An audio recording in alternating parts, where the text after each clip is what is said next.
మైలారం గ్రామంలో ఉద్రిక్తత. మైనింగ్కు వ్యతిరేకంగా 5 ఏళ్లుగా రైతుల పోరాటం.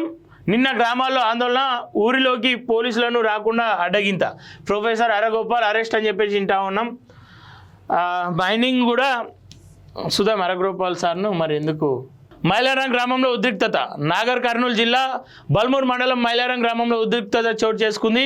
గత బీఆర్ఎస్ ప్రభుత్వం గ్రామాల్లో మైనింగ్ పనులను అనుమతులు ఇచ్చింది. దాన్ని గ్రామ ప్రజలు, రైతులు తీవ్రంగా వ్యతిరేకించి దాదాపుగా 5 ఏళ్ల నుంచి మైనింగ్కు వ్యతిరేకంగా పోరాటం చేస్తున్నారు. గ్రామాల్లో ఎన్నికలను కూడా జరగనివ్వలేదు. అయితే తాజాగా మళ్ళీ మైనింగ్ పనులు చేపడుతున్నారనే సమాచారం జరిగింది. దీంతో మైనింగ్ను వ్యతిరేకిస్తూ గ్రామస్తులు సోమవారం నిరసనను పిలుపునిచ్చారు. గుట్టపై మైనింగ్ ఆపాలని, పంట పొలాలను కాపాడాలని మహిళలు, గ్రామస్తులు, రైతులు నినాదాలు చేశారు. మైనింగ్ ఏర్పాటు చేస్తే తమ పంట పొలాలు ఆగమవుతాయని ఆవేదన వ్యక్తం చేశారు.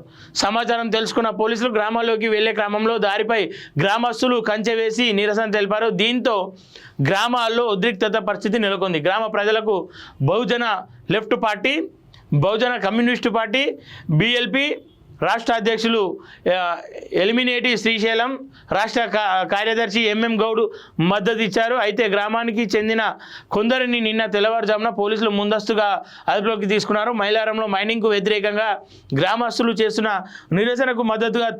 నిరసనకు మద్దతు తెలిపేందుకు వెళ్లిన పౌర హక్కుల నేత ప్రొఫెసర్ హరగోపాల్ను పోలీసులు అరెస్ట్ చేశారు. అరెస్ట్ అనంతరం హరగోపాల్ మాట్లాడుతూ రాష్ట్ర ప్రభుత్వం మొండి వైఖరి వదులుకోవాలని, ప్రజల మనోభావాలు తినకుండా చూసుకోవాలన్నారు.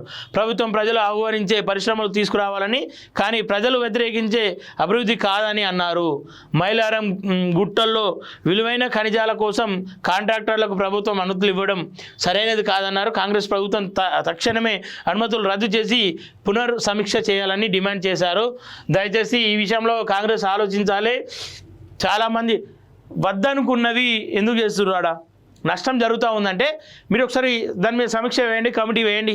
గత ప్రభుత్వం మీద వాళ్ళు పోరాటం చేశారు, 5 ఏళ్ళు పోరాటం చేశారు. సరే, మళ్ళీ ఆ తప్పిదాన్ని ఏదైతే ఆ వైఖరిని, లేదంటే వాళ్ళ మీద చెప్పిన నిరసనని మీ మీద తెలిపేటప్పుడు ఎందుకు చేసుకుంటారు?